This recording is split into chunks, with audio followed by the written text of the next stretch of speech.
అందరికీ నమస్కారం. Welcome to my channel. This is doctor RP Sudha. మనం ఇప్పుడు మాట్లాడబోయేది జూన్ నెల రాశి ఫలితాలు, జూన్ నెల ప్రెడిక్షన్స్ అన్నమాట. ద్వాదశ రాశుల వారికి ఎలా ఉందో చూద్దాము. దానికన్నా ముందు మనం ఎప్పుడు మాట్లాడేది గోచారం మాట్లాడుకుంటాము. సో గోచార రీత్యా ఎక్కడెక్కడ ఏ హౌసెస్లో, ఏ భావంలో, ఏ రాశుల్లో ప్లానెట్స్ ఉన్నాయో చూద్దాము. ఫస్ట్ మనం మాట్లాడుకోబోయేది శని ఏమో ప్రస్తుతం మనకు తెలుసు మీనంలో ఉన్నారు. ఏళ్ళనాటి శని అనేది మనకి మేషరాశి వాళ్ళకి మొదలైంది. అలాగే మీన రాశి వాళ్ళకి రెండో ఘట్టంలో ఉంది, కుంభరాశి వాళ్ళకి లాస్ట్ ఘట్టంలో ఉంది. అలాగే కుంభరాశిలో మనకేమో రాహు ఉన్నారు, సింహరాశిలో ఏమో మనకి కేతు ఉన్నారనమాట. అండ్ మేజర్ మూమెంట్స్ కూడా ఉన్నాయి. సో ఫస్ట్ అది మాట్లాడుకుందాము. వీనస్, శుక్రుడేమో మనకి తెలుసు మేషంలో ఉన్నారు, మే ఎండ్కి వచ్చారు. జూన్ ఎండ్కి 29th జూన్కి ఏమో ఆయనేమో వృషభానికి వెళ్తున్నారు. వృషభంలో ప్రస్తుతం సన్ అండ్ మెర్కురీ ఉన్నారు. మెర్కురీ ఏమో 7th 6th జూన్ అలాగేమో జెమినైకి వెళ్తున్నారు, అంటే మిథునానికి వెళ్తున్నారు. తర్వాత 22nd జూన్కి ఏమో కర్కాటకానికి వెళ్తున్నారు అనమాట. కర్కాటకంలో ప్రస్తుతం మనకి మార్స్ డెప్లిటేషన్ స్టేట్లో ఉన్నారు. సో డెప్లిటేషన్ స్టేట్ నుంచి ఆయన బయటకు వస్తున్నారు 7th జూన్ అనమాట.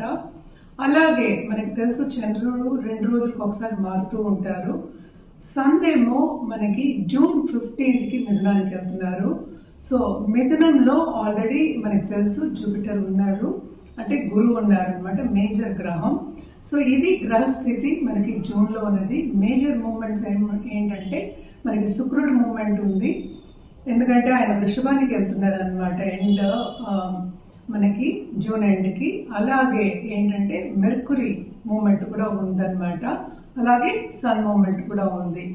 జనరల్గా ఎప్పుడు మనం పరిహారాలు చెప్పినప్పుడు మనం ఏంటంటే నవగ్రహ స్తోత్రాలు అలాగే నవగ్రహ పూజలు చేయమని చెప్తాము. అది లేని పక్షాన్ని ఏంటంటే నవగ్రహం చుట్టూ ప్రదక్షిణ చేయడం వెరీ వెరీ ఇంపార్టెంట్. అంటే ఒక 9 times కానీ, 11 times కానీ, 54 times కానీ, లేకపోతే 108 times కానీ చేయొచ్చు. సో నిత్య పూజలు చేసే వాళ్ళకి ఎప్పుడైనా సరే పాజిటివిటీ అనేది ఎక్కువ ఉంటుంది. ఎప్పుడులాగే ఏంటంటే అన్ని నెలలు మనం మాట్లాడుకున్నట్టే కొన్ని రాసుల వారికి చాలా బాగుంటుంది, కొన్ని రాసుల వారికి అంత బాగుండదు. ఏదైనా మిశ్రమమే. లైఫ్ అనేది ఏంటంటే ఎక్కువ తక్కువలో అనేది మనం చూస్తూనే ఉంటాం అన్నమాట. సో ఇప్పుడు ద్వాదశ రాసుల వాళ్ళకి ఎలా ఉందో చూద్దాం. మనం ఇప్పుడు మాట్లాడుకోబోయేది కుంభరాశి వాళ్ళ గురించి. కుంభరాశి వాళ్ళకి జూన్ 2025 ఎలా ఉందో చూద్దాము. కుంభరాశి వాళ్ళకి చాలా అదృష్టవంతులనే చెప్పాలి, ఎందుకంటే జూపిటర్ చూపు ఉంది, అలాగే మనం చూసామంటే రాహు కూడానే ఉన్నారు. సో క్రియేటివ్ రంగంలో ఉన్న వాళ్ళకి కానీ, లేకపోతే ఆర్ట్ రంగంలో ఉన్న వాళ్ళకి కానీ బ్రహ్మాండంగా ఉంటుంది. ఎందుకంటే క్రియేటివ్ రంగంలో ఎందుకు చెప్తున్నానంటే ఇప్పుడు రాహు ఉన్నది ఏంటంటే మనకి కమ్యూనికేషన్, అంటే కమ్యూనికేషన్ స్కిల్స్ ఇంక్రీజ్ అవుతాయి. అండ్ ఆల్సో ఆన్లైన్ బిజినెసెస్ అనేది ఇంక్రీజ్ అవుతాయి అన్నమాట. సో కెరియర్ పరంగా మంచి విషయాలు, మంచి కెరియర్ పరంగా మంచి గోచారం అనేది చెప్పుకోవాలన్నమాట. ఎందుకంటే మనకి sun and Mercury 5th lord ఏమో మనకి 4th లో ఉన్నారు, అలాగే 7th లార్డ్ కూడా 4th లో ఉన్నాడు. సో కేంద్ర కోణాధిపతుల కలయిక అనేది జరిగిందనమాట. సో తప్పక చాలా బాగుంటుంది. అలాగే మనం చూసాము అంటే 3rd హౌస్లో మనకి శుక్రుడు ఉన్నాడు, ఆయన కూడా ఇప్పుడు 4th హౌస్కి వెళ్తున్నారు. బుధ ఆదిత్య యోగం అనేది మనకి కనిపిస్తోంది అనమాట. తప్పక ఫైనాన్షియల్ స్టేటస్ కూడా ఇంప్రూవ్ అయ్యే ఛాన్సెస్ చాలా కనిపిస్తున్నాయి. అలాగే ఏంటంటే కెరియర్ పరంగా ఏంటంటే వీళ్ళకి బికాస్ ఏలినాట్స్ అనే ప్రభావం తప్పక ఉంటుంది. వాళ్ళకి కెరియర్ పరంగా చాలా టెన్షన్స్ అనేవి ఉంటాయి, బాధ్యతలు చాలా ఎక్కువ ఉంటున్నాయి. అండ్ ఆల్సో ఎక్కువ బాధ్యతలు, వీళ్ళు బాగా పనిచేస్తారు కనుక బాధ్యతలు అనేవి ఎక్కువ పెట్టేసి ఇంకా టెన్షన్కి గురయ్యే ఛాన్సెస్, యాంగ్జైటీకి గురయ్యే ఛాన్సెస్ ఎక్కువ కనిపిస్తున్నాయి. సో వీళ్ళకి సూచన ఏంటంటే తప్పక వాళ్ళ హెల్త్ మీద కొంచెం ధ్యాస పెట్టడం, ఎస్పెషల్లీ పర్సనల్ డెవలప్మెంట్ మీద ఒక జపం కానీ, ఒక మంత్రం కానీ, లేకపోతే మెడిటేషన్ కానీ చేసుకోవడం చాలా మంచిది. అలాగే డయట్ ఫాలో అవడం కూడా చాలా చాలా మంచిది అనమాట. ఈ రాశికి అధిపతి ఏమో 2వ ఇంట్లో ఉన్నారు. సో తప్పక 2nd లార్డ్ ఏమో చూస్తున్నారు. ఫైనాన్షియల్ స్టేటస్ అనేది ఇంప్రూవ్ అయ్యే ఛాన్సెస్ ఎక్కువ కనిపిస్తున్నాయి అన్నమాట. 7th లార్డ్ కలయిక అలాగే మనకి 5th లార్డ్ కలయిక మనకి 4th లో జరుగుతోంది. సో తప్పక వీళ్ళకి లక్ అనేది ఫేవర్ అవుతుంది, ఎస్పెషలీ కెరియర్ రంగంలో. బట్ ఏలినట్స్ అనే ప్రభావం మూలాన వీళ్ళకి ఆపర్చునిటీస్ వచ్చినప్పటికీ తీసుకోలేని పరిస్థితి అనేది ఉంటుంది. కుటుంబ పరిస్థితిలో దాంపత్య జీవితంలో కొంతవరకు అనుకూల పరిస్థితి అనేది నెలకొంటుంది. ఏదైనా సరే సక్సెస్ సాధించే ఒక మంత్ కింద మనం చెప్పుకోవచ్చు. అలాగే ఫైనాన్షియల్ స్టెబిలిటీ కూడా ఉంటుంది. తప్పక వీళ్ళకి ఉన్నత వ్యక్తుల పరిచయం ఏర్పడి వాళ్ళతో బిజినెస్ చేయడం కానీ, వాళ్ళు చూపిన దారిలో నడవడం కానీ తప్పక జరుగుతుందన్నమాట. అలాగే ఏంటంటే మంచి మంచి పై వ్యక్తులతో సత్సంబంధాలు ఏర్పడతాయి. అలాగే వీళ్ళకి తప్పక రిలీజియస్ కార్యక్రమాల్లో పాల్గొంటారు. అండ్ ఆల్సో గురువులు అంటే చాలా మక్కువ చూపిస్తారు. అండ్ ఆల్సో ఒక గురువు కింద వెళ్ళి ఉపదేశం తీసుకుని వెళ్ళే ఛాన్సెస్ కూడా ఎక్కువ కనిపిస్తున్నాయి. అండ్ తప్పక శ్రమ అయితే తప్పక ఉంది. శ్రమకి తగిన ఫలితం అంటే వీళ్ళకి తప్పక వస్తుంది, కానీ కొంత లేట్గా వచ్చే ఛాన్సెస్ ఉన్నాయి ఏలినాటి శని ప్రభావం మూలాన్ని. అండ్ ఆల్సో మనం చూసాము అంటే 4th లార్డ్ 3rd లో పడ్డాడు. సో తప్పక వీళ్ళకి ఆర్ట్ రంగంలో ఉన్న వాళ్ళకి కానీ, లేకపోతే దాంపత్య జీవితంలో ఉన్న వాళ్ళకి కానీ, లవ్ రిలేషన్షిప్లో ఉన్న వాళ్ళకి కానీ towards end of this month బాగుంటుందన్నమాట. అండ్ ఆల్సో వీళ్ళు పరిహారాల విషయానికి వస్తే కనుక తప్పక శని దానం చేయడం మంచిది. అలాగే శని బీజ మంత్రం చదువుకోవడం చాలా మంచిది. దానం చేయాలంటే ఏం చేయాలి? నల్ల నువ్వులు, నల్ల మేకు, నల్ల బుడుగు ఒక దానం ఇవ్వడం అనేది మంచిదన్నమాట. 100 గ్రామ్ నుంచి ఇవ్వచ్చు అనమాట. సో తప్పక ఇవి చేయండి. అదొకటి కాకుండా ఒక 10 మందికైనా చెప్పులు కొనిపెట్టడం చాలా మంది. శనికి సర్వీస్ అంటే చాలా ఇష్టము. అలాగే కర్మకి కూడా కారకుడు కనుక తప్పక సత్కర్మలు చేసుకుంటే కనుక మనం శని అనుగ్రహం అనేది పొందుతాం అన్నమాట. అందుకని మనం ఇవన్నీ చెప్పడం అనేది జరుగుతుంది, పరిహారాలు చెప్పడం అనేది జరుగుతుంది. ఇవి చేసుకుంటూ ఉంటే మీకు ఇంకా బాగుంటుంది. ఇప్పుడు మనం మాట్లాడుకోబోయేది మీనరాశి వాళ్ళ సంగతి అనమాట. మీనరాశి వాళ్ళకి జూన్ 2025 ఎలా ఉందో చూద్దాము. ఏం ఘోషిస్తున్నాయో చూద్దాం. వీళ్ళకి కూడా మిశ్రమ ఫలితాలు ఘోషిస్తున్నాయి. ఎందుకంటే వీళ్ళకి ఏలినాట్స్ అనేవి ఉంది. ఏలినాట్స్ అనే ప్రభావం కూడా చాలా ఎక్కువ ఉంటుందన్నమాట. కానీ ఈ రాశికి అధిపతి 4వ ఇంట్లో ఉన్నారు కనుక తప్పక కంఫర్ట్ లెవెల్ అనేది బాగుంటుంది. ఆపర్చునిటీస్ కూడా చాలా బాగుంటాయి అన్నమాట. మనం చూసాము అంటే 4th లార్డ్ ఏమో ఇప్పుడు 3rd లో ఉన్నాడు కనుక కొంతవరకు స్టార్టింగ్ ఆఫ్ దిస్ మంత్ కష్టంగా అనిపిస్తూ ఉంటుంది.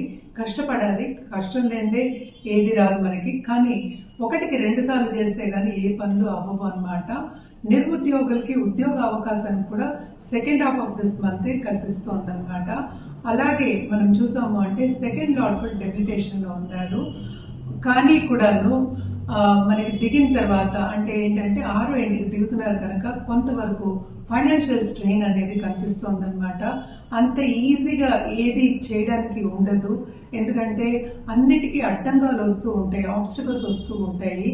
అండ్ మనం చూసాము అంటే మార్స్ కేతుతో కలిసి ఉన్నప్పటికీను సడన్గా డబ్బు వచ్చే సూచనలు కనిపిస్తున్నాయి. కానీ సీక్రెట్ ఎనిమీస్ తయారయ్యే ఛాన్సెస్ కూడా కనిపిస్తున్నాయి అన్నమాట ఈ జూన్ నెలలో. అండ్ 2nd హౌస్లోనే మనకి 3rd లార్డ్ ఉన్నాడు. సో తప్పక కష్టం అనేది ఎక్కువ కనిపిస్తోంది. ఏ పని చేసినా 1కి 2 సార్లు చేయవలసి వస్తుంది అనమాట. అండ్ ఆల్సో మనకి towards 3rd week off this month ఇంకా బాగుంటుంది. వీళ్ళకి మంచి ఆపర్చునిటీస్ వస్తాయి. అండ్ ట్రావెలింగ్ ఇండస్ట్రీలో ఉన్న వాళ్ళకి అండ్ టూరిజం ఇండస్ట్రీలో ఉన్న వాళ్ళకి మాత్రం చాలా బాగుంటుందనే చెప్పాలి. Second half of this month రాబడి వచ్చే ఛాన్సెస్ ఎక్కువ కనిపిస్తున్నాయి. అలాగే స్టూడెంట్స్ దూరపు దేశం వెళ్ళి చదువుకోవాలి, లేకపోతే ఇక్కడైనా పై చదువులకు వెళ్ళాలి అనుకున్న వాళ్ళందరికీ కొంతవరకు అంటే ఏంటంటే వాళ్ళు అనుకున్నది సాధించలేరన్నమాట. సో తప్పక కొంతవరకు టెన్షన్కి గురవుతారు, యాంగ్జైటీకి గురయ్యే ఛాన్సెస్ ఎక్కువ కనిపిస్తున్నాయి. ట్రావెలింగ్లో కూడా ఏంటంటే పేపర్స్ అన్నీ కొంచెం సక్రమంగా పెట్టుకుంటేనే సేఫ్గా ట్రావెల్ అవ్వడం అనేది కూడా ఉంటుందన్నమాట. అండ్ ఆల్సో మనం చూసాము అంటే 12th హౌస్లో రాహు ఉన్నాడు కనుక లాంగ్ టైం ట్రావెల్ కూడా ప్లాన్ చేసే సూచనలు కనిపిస్తున్నాయి ఈ రాశిలో ఉన్న వాళ్ళకి. అలాగే దాంపత్య జీవితానికి వస్తే కనుక తప్పక విభేదాలు అనేవి కనిపిస్తున్నాయి. కుటుంబంలో కూడా కొంతవరకు అంత అనుకూల పరిస్థితి లేదు, కొన్ని ప్రాబ్లమ్స్ అన్ని కుటుంబ పరంగా వీళ్ళు ఫేస్ చేస్తారు అని కనిపిస్తుంది అనమాట. ఫైనాన్షియల్గా కూడా స్టార్టింగ్ ఆఫ్ దిస్ మంత్ చాలా ఖర్చులు అనేవి ఎక్కువ ఉంటాయి అన్నమాట. హెల్త్ విషయం మీద మాత్రం తప్పక ధ్యాస పెట్టుకోవాలి. అలాగే ఏంటంటే దాంపత్య జీవితం కానీ లవ్ రిలేషన్షిప్ కానీ మనం ఏంటంటే కొంచెం జాగ్రత్తగా ఉండడం అనేది మంచిది. జాగ్రత్తగా మసులుకోవడం పార్ట్నర్తో అనేది మంచిది. బిజినెస్ పీపుల్ కూడా ఏంటంటే స్టార్టింగ్ ఆఫ్ దిస్ మంత్ అంత బాగాలేదు. Towards end of this month కొంతవరకు బాగుంటుంది. ఎందుకంటే థర్డ్ లాడేమో మూడో ఇంట్లోకి వెళ్ళిపోతారు. మూడో లాడేమో అంటే శుక్రుడేమో మూడో ఇంటికి వెళ్ళిపోతారు కనుక తప్పక ఆ టైంలో బాగుంటుంది. అండ్ ఆల్సో ఏంటంటే సినిమా రంగంలో ఉన్న వాళ్ళకి కూడా ఆ టైంలో కొంతవరకు రాబడి అనేది చూస్తారనమాట. అండ్ జూపిటర్ 4th హౌస్లో ఉన్నారు కనుక ప్లస్ పాయింట్ అయింది వీళ్ళకి. ఏదైనప్పటికీ ఏలినాటి శని ప్రభావం అనేది చాలా ఎక్కువ ఉంది వీళ్ళకి. అండ్ ఆల్సో ఏంటంటే దాంపత్య జీవితం కానీ లవ్ రిలేషన్షిప్ కానీ బ్రేక్ అయ్యే ఛాన్సెస్ ఎక్కువ కనిపిస్తున్నాయి. అండ్ ఆల్సో నిరుద్యోగులకి ఉద్యోగ అవకాశం అనేది వాళ్ళకి కావాల్సినట్టు ఏర్పడదన్నమాట. సో చాలా కష్టపడితే కానీ ముందుకి వెళ్ళలేని ఒక పరిస్థితి అనేది కనిపిస్తోంది జూన్లో. సో కొంతవరకు జాగ్రత్త వహించడం మంచిది. అలాగే ఎవరికైనా లోన్స్ ఇస్తే కనుక తిరిగి రాదు. అండ్ బిజినెస్ పీపుల్కి వాళ్ళకి కావాల్సినప్పుడు చేతికి అందుబాటులో ఉండదన్నమాట. రాబడి అనేది అందుబాటులో ఉండదు, మోతాదు అనేది అందుబాటులో ఉండదు. సో డిఫికల్ట్ సిచ్యువేషన్స్ ఈ మంత్ ఫేస్ చేస్తారు మీనరాశి వాళ్ళు అని చెప్పడం జరుగుతోంది. వీళ్ళ పరిహారాల విషయానికి వస్తే కనుక తప్పక గురువారం గురుని దర్శించుకోవడం, టెంపుల్కి వెళ్ళి దర్శించుకోవడం చాలా చాలా మంచిది. అలాగే గురు బీజ మంత్రం చదువుకోవడం కూడా చాలా మంచిదన్నమాట. ఇంట్లో ఉన్న చీమలు కానీ లేకపోతే ఏంటంటే మీకు అక్వేరియం అది ఉంటే కనుక ఫిషెస్కి ఫీడ్ చేయడం కానీ ఎవ్రీడే ఫీడ్ చేయడం కానీ చాలా చాలా మంచిదన్నమాట. ఇంట్లో ఉన్న జీవలకైనా మీరు ఫీడ్ చేయొచ్చు, మంచి జరుగుతుంది. అలాగే మనం చూసాము అంటే మెర్కురీ కొంచెం అంటే ఏంటి బుధుడు మూమెంట్ అయిన తర్వాత సన్ మూమెంట్ అయిన తర్వాత ఉన్నత వ్యక్తుల పరిచయం అనేది ఏర్పడుతుంది. ఆ టైంలో కొంతవరకు ఏంటంటే పాజిటివ్ రిజల్ట్స్, పాజిటివ్ అవుట్కమ్స్ అనేది కనిపిస్తుంది అనమాట. సో తప్పక second half of this month మీకు బాగుంటుంది. ఈ పరిహారాలన్నీ చేసుకుంటే ఇంకా బాగుంటుంది.